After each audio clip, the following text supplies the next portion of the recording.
Okay. Test. Test, test, test. Let me know when you can see me again.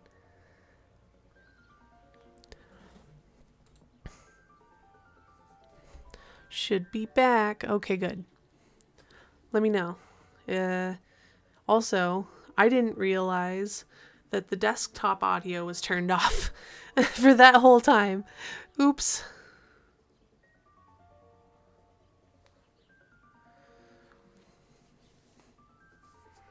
I'm derp. Can I ask you something, Mr. Kerr? Call me William. Ask away. William, why are you doing all of this? Gosh, I've never felt one needing a compelling reason to throw a party. Not just the festival. All of this. There's gotta be 100 down of their luck town. Oof, there's gotta be 100 down on their luck towns out there. Why is Perennial Harvest so invested in helping Beacon Pines? You know what I love most about the agriculture business? Seeds. Seeds? Yep, little bundles of potential. With a glimmer in his eye, Kerr gestured grandly towards the horizon. You treat a seed right, nurture it, feed it, and it can grow into something truly special. You see potential here? Undoubtedly. The seed of greatness is already under our feet. All it needs is a little nudge. And the right leadership, of course.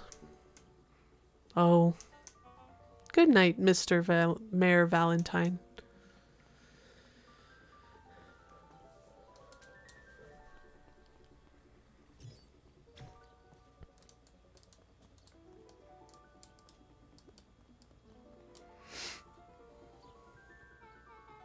Oh, this is nice. Yeah, the treehouse is just a little further from here. So what's your buddy Rollo like? Rollo? He's Rollo. Not particularly helpful. Sorry, I just never thought about it. Lots of energy. He's funny, even when he's not trying to be. Things have been tough for his family since the foul harvest. It's about time you tell me what this foul harvest thingy is. It's kind of a long story. Hit me with the highlights. Okay. There used to be a fertilizer company here called Valentine's. They were kind of a big deal. Ooh, big deal fertilizer. That was a big deal to us. Their stuff really worked. Farmers loved it. So Valentine's grew and grew. Beacon Pines pretty much grew around it. Most everyone in town either worked for Sharp or Valentine or used his fertilizer. Things were good. I'm sensing a big but. Around 6 years ago, Sharper Valentine suddenly died, and something changed. Changed how? Could have been a bad batch. Maybe it was in the water, or air, or soil? Nobody knows. But all the crops died, and everyone blamed the Valentines. The foul harvest. Yeah. Valentine's fertilizer went out of business.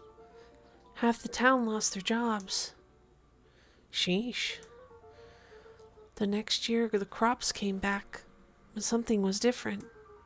You plant a crop, do everything right, and it's sort of a crapshoot what happens. And no one knows why? Nope. I take it Rollo's farm got a short end of the stick? Yep. For some reason, their farm was hit harder than others. That sucks. Things have gotten better since the Perennial Harvest came to town. The Beacon Pines Reborn Initiative? Yep.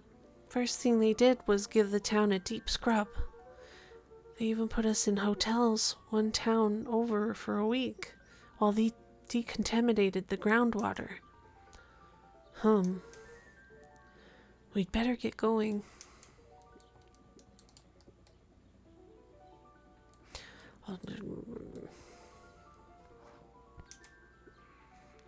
It's about time. I was about to give up and go home. Who's the new kid? Name's Beck. You must be Rollo. I see my reputation precedes me. Welcome to Mission Control.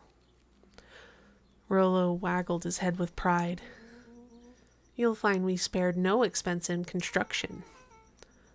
I've seen worse piles of junk. Thanks. Hey, Luca, you know the security concerns we talked about? Yeah. While I was waiting, I made some improvements. Let me lock this baby down for a little test infiltration. Can't be too safe these days.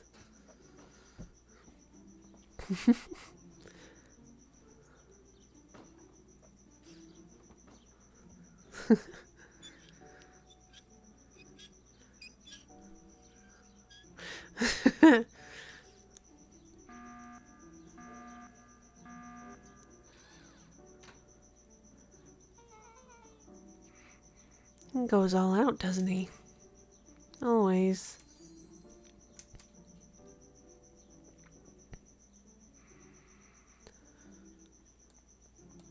Okay. Am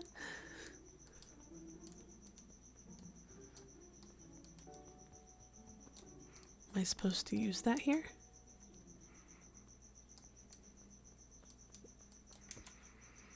Damn it.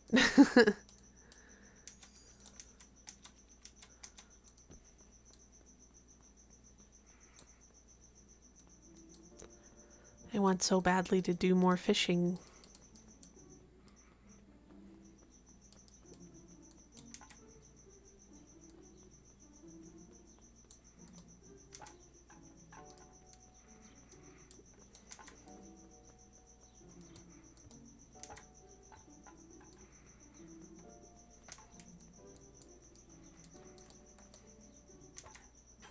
Woo! Got it. Oh. Well, I like these little gamey things.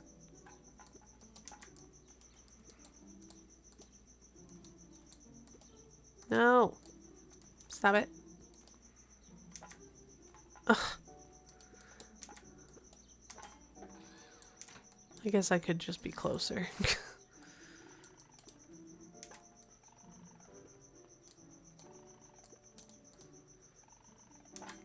Woo!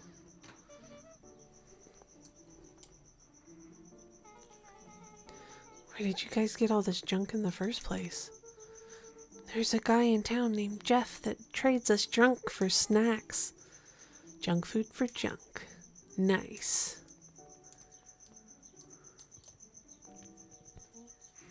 So, pretty sweet security, right? It was imaginative, I'll give you that.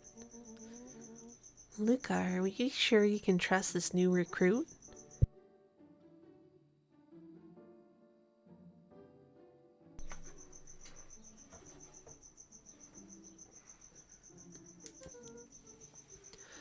I'll vouch for her.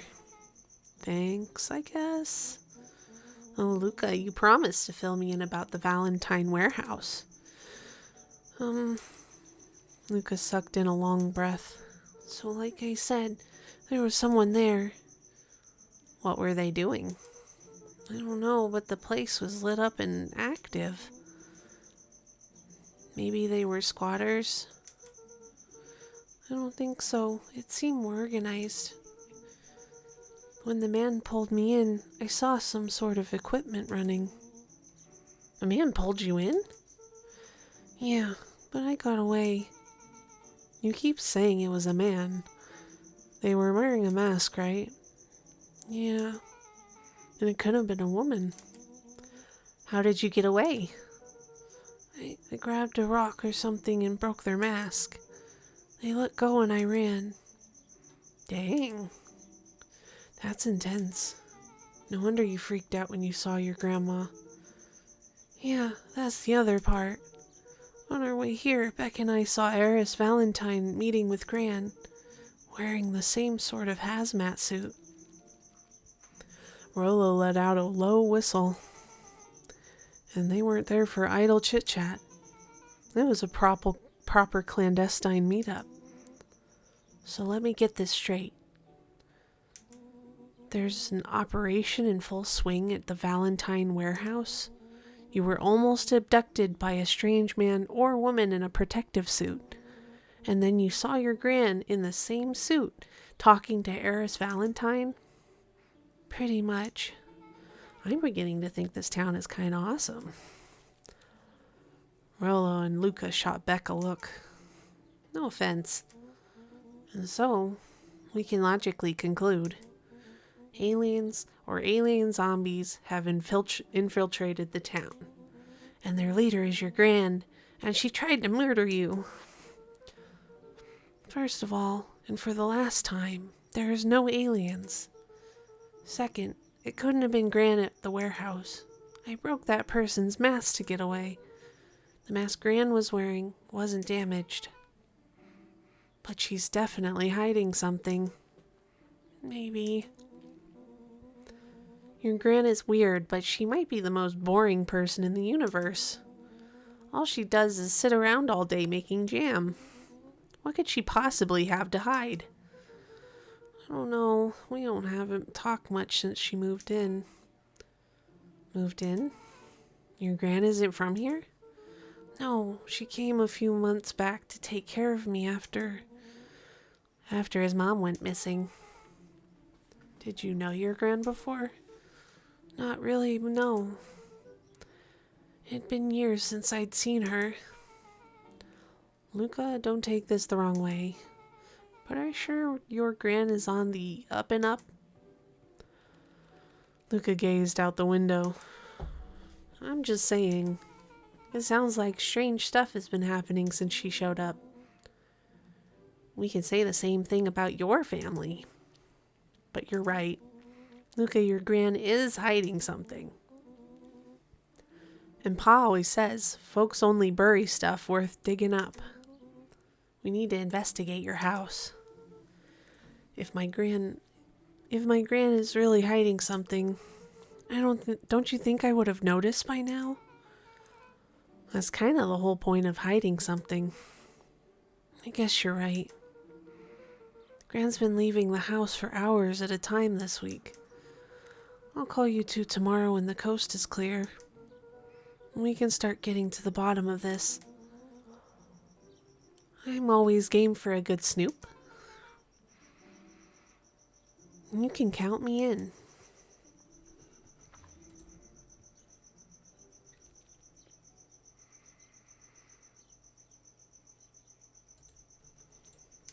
Chapter 6. Secret Lair. Summer forged ahead, but the nights only seemed to grow colder. Luca walked home slowly under the pale starlight, cautious to avoid any more surprises lurking in the shadows. Reaching home, he slipped quietly into bed, half dreading what they might discover the next day. I forgot that it was summer and it was getting cold still for some reason. But what time is it?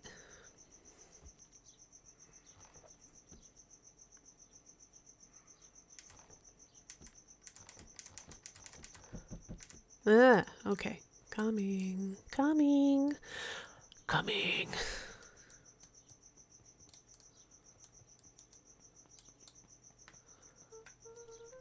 Rollo, what on earth is that? That ridiculous thing on your head. Oh, this? It helps me think. I'm gonna need a lot more of those. Joke all you want. We'll see who's laughing when I crack this case wide open. The coast is clear? Yep. Whatever she's been up to this week, it's been keeping her busy most of the day. Very well. The game's afoot. Luca and Beck rolled their eyes as Rollo strutted across the room.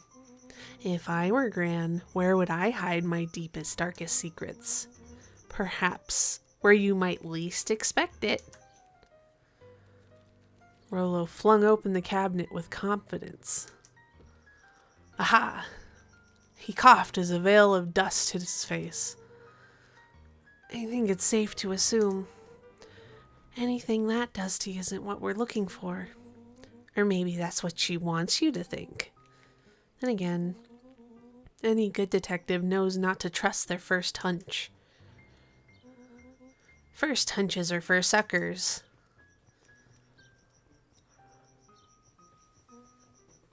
Eureka! She's lit a fire in order to burn the evidence.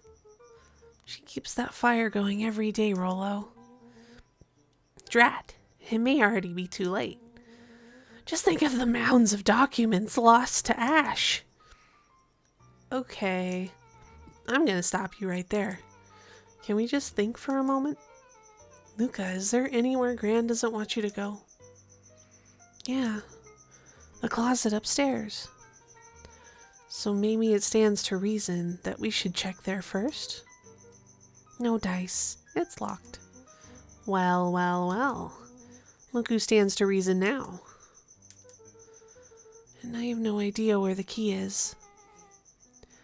If it really is important, then she probably keeps it with her. Anywhere else?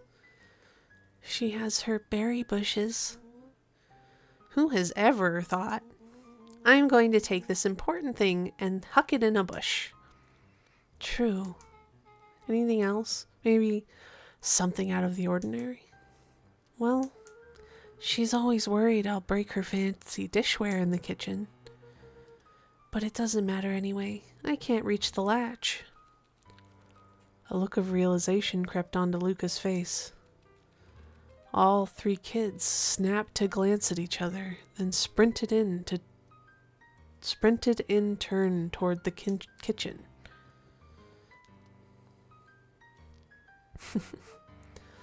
All right, Rollo.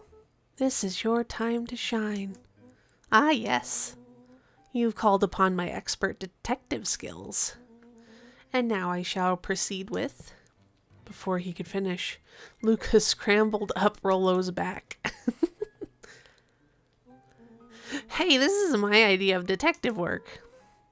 Every squad needs a good lockpick. Every good lockpick needs a sturdy head to sit on. This is beneath my standing. Stop complaining and hold still. Got it. Oh. The three crowded around the hutch to peer in. With the glass doors open, a perfect porcelain display gleamed in front of them.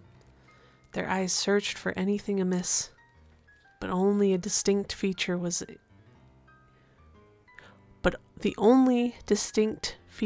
its impeccability. Well, that was anticlimactic. Yeah, I don't really know what we were expecting.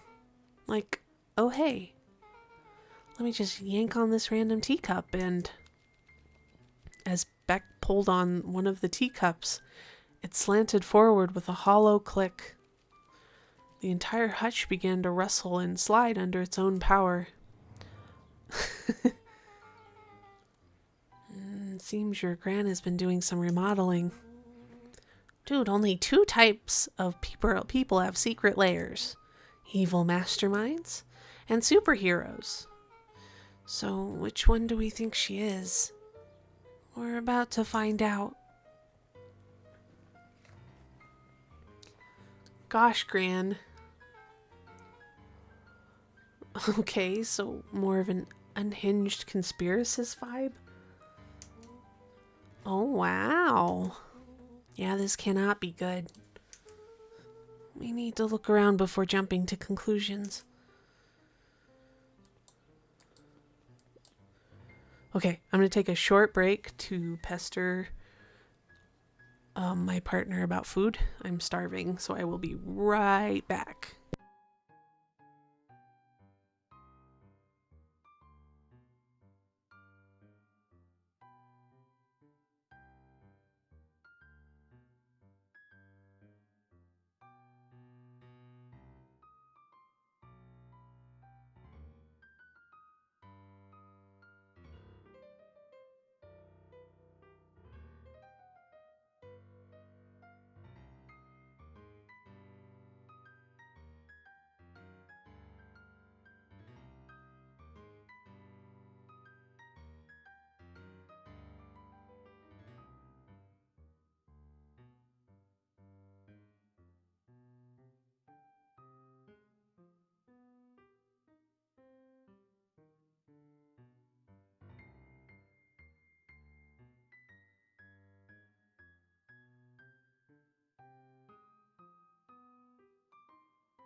Okay, I'm back.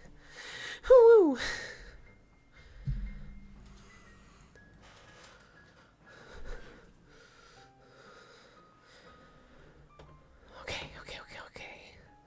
Okay. Whew. 1 second. I'm going to check something. Then I will get back to it.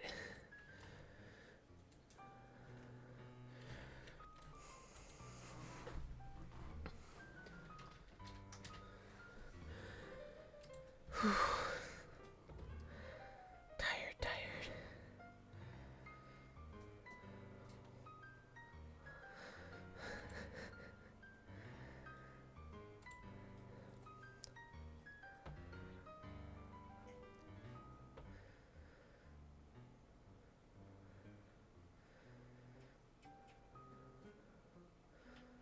Okay.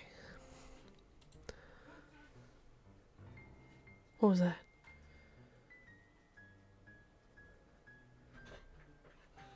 Oh, 1 sec.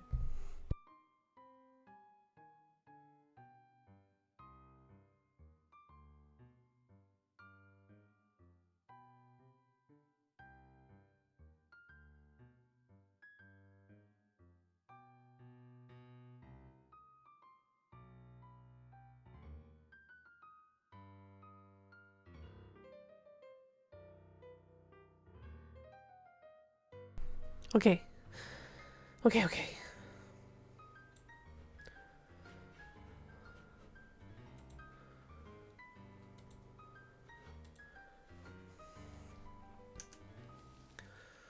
Luca jostled each cabinet drawer in turn. Only one was unlocked.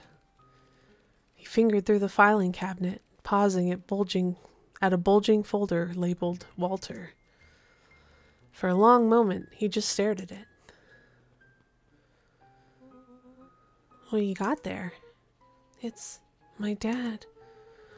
Looks like some of his old medical files. Your dad was a doctor? Luca nodded and caressed the label with his thumb. Well, are you going to read it? Here, let me help. Rollo swiped the folder from the drawer, began leafing through the pages. He whistled to himself, barely looking at the text. How about you actually read some of it? 1 sec. Dense documents such as these are a lot like a cheeseburger. It's best to skip straight to the middle. That's where all the meaty bits live. Wow, I had no idea we were in the presence of a preeminent scholar in dense documents and cheeseburgers. By all means, proceed. He stopped at a page and mimed holding up a monocle. Ah, here we are. Follow-up examination of Terrence Wilby. Patient shows further signs of paleness and malaise. Body temperatures continue to drop. He now describes soreness of muscles and joints. This is similar to the symptoms exhibited by Miss Wilby just a few days past. Still waiting on lab results from Joseph. Rollo looked up with heightened surprise. See? Creepy. Yeah, that's kind of disturbing. Who's Joseph? That's Mr. Duncreed's name. Wait. Rollo's finger traced across the page. There's more scribbled in the margins. Could it be contagious? Mr. Wilby's claimed the tap water at his home has been contaminated. Perhaps environmental? Lab results only raise more questions. It's like he came back to this report later and made these notes. So it might be related to something else. Rollo scanned through several more pages. Here, the writing looks shaky. I just couldn't help her. This disease, or whatever it is, progresses so fast. And with his wife's passing, Terrence's condition follows close behind. Exacerbated by the loss, Enough is enough. I need to take matters into my own hands. Luca, staring blankly at the cabinet this whole time, spoke softly. What does it say next? Rollo wrestled the folder, trying to loose more pages. That's where it ends. What? There has to be more. Luca frantically shoved the remaining cabinet folders, trying to find another labeled Walter. Luca, I think that's the only one. It's alphabetical, see? What did he mean, enough is enough? How did he take matters into his own hands? This is bullshit. Luca slammed the drawer shut.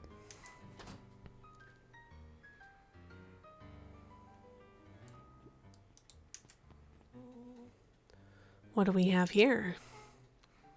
Barrels marked caution explosive. In jam jars? There's enough jam to feed the whole town. What kind of incendiary jam is your gran making? She wouldn't have had me walk around town delivering bombs, right? Only one way to find out. Rollo casually spun open a lid and dipped his finger in the jam. Huckleberries. He smacked his lips. A hint of brown sugar. And ink? What? Rollo plunged his hand in the jar, fishing out a soggy slip of paper. Aha! Dang, his palate is good. Rollo offered the slimy note to Luca and licked his fingers clean. It's addressed to Miss Fratelli. A grand jam? Oh, jam gran? It says, last night I used the disguise Eris provided to scout the location. The timing window should be possible. Operation Sparkplug is a go. Oh man, are they doing a heist? Whatever it is, it can't be good. So more a bombshell than a bomb? Am I right? You're new here, so I'll let it slide. But I'm the bad joke guy around here. So Gran and the heiress are spying on the bad people. Okay, good to know. Ooh.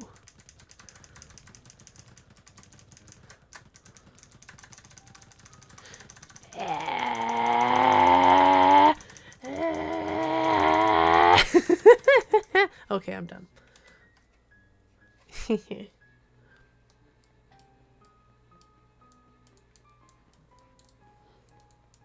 that everything? Nope. A spiderweb of string connected photos of people from town, interspersed with hastily sprawled notes.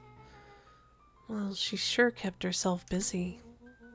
Is your gran a serial killer? Because I'm starting to get a vibe.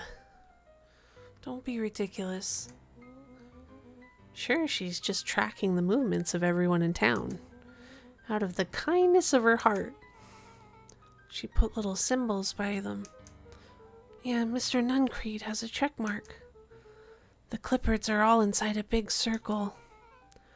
My mom's are both on there. Both with question marks. Gus Valentine has a question mark. Eris has a question mark that's been crossed out. Mr. Kerr has a bullseye. The killer has chosen her next victim. We don't know what any of this means.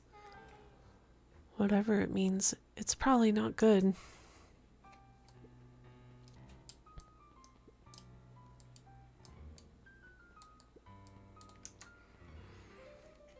They crowded around a worn-down old map of Beacon Pines. Cool, this looks like a treasure map. Not every map is a treasure map, Rollo. Yeah, but every treasure map is an old map. Can't fault that logic. Look, there's even a pathway drawn on it. It starts at the entrance of town, and if we follow it, Rollo carefully traced the path with his finger. It leads right to...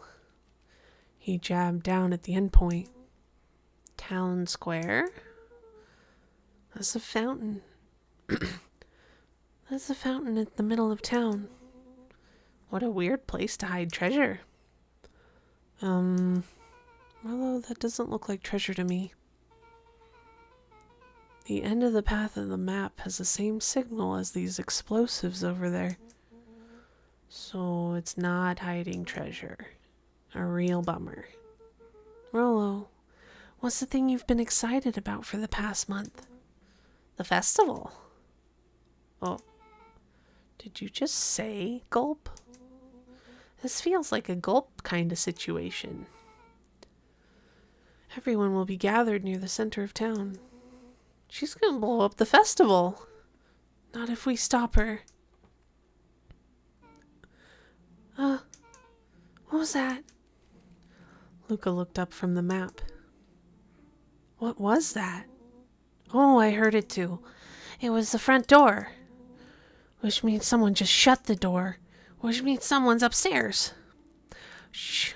Quiet. Hit the lights. Beck flicked off the light and they began... Oh my goodness. Beck flicked off the light and they became statues in the dark. Overhead, creaking floorboards bent under slow, deliberate steps.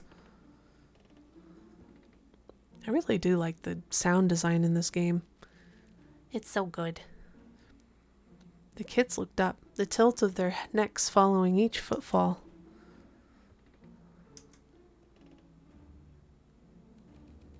And suddenly it stopped. Without realizing they'd been holding their breath, all three exhaled shakily and glanced at each other. A muffled male voice broke the silence. Hello? A final few footsteps reached the entrance above them, and a voice now echoed down the stairs. Anyone down there? The three kids shuffled to the corners without a peep. I forgot what I was doing for his voice, so it's going to be not right. As he began to descend the stairs, the man's voice punctuated every new step. Thump. Yoo-hoo. Thump. I'm not here to hurt anyone. I'm just here to help. Just... At the bottom step, the man paused, squinting to search the room for signs of life. Huh. Guess it's nothing. Rollo shifted suddenly. Luca gave him an intense, chastising look and whispered through clenched teeth. Rollo, don't. It was too late. Rollo was already inching towards the stairway. He screeched as he charged towards the shadowy figure. Flaming chicken coop! With all his weight, Rollo tackled the man to the ground. Rollo, mysterious, creepy man. Anyone there? From the dark corner, they saw something move. Well, I didn't know if I had it in me. There was only one way to find out. Holy crap, Rollo, that was awesome. Wait, did you just kill that person? Luca scrambled to the hunched figure on the ground. Pressing his fingers to the man's neck, he sighed with relief. You sure clobbered him good, Rollo. He's knocked out cold. As Beck flicked on the light, Luca and Rollo gasped in stereo. Mr. Tolliver? Okay, I need to take a break. My throat is killing me. But I might start stream again. Just a different game. Because there's another game I want to check out. This one I'll take a break on so that you can go to bed, Bahamut, and, yeah. But thanks for hanging out. We'll do more. Maybe tomorrow.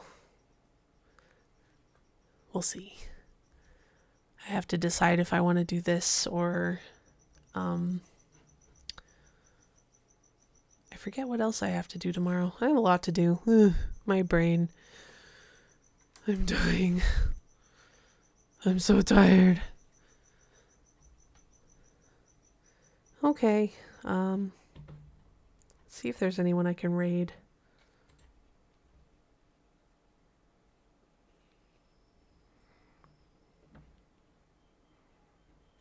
Nope, no one I can raid. I'll just have to do it later. I need to follow more people, but I will see you tomorrow. Bye.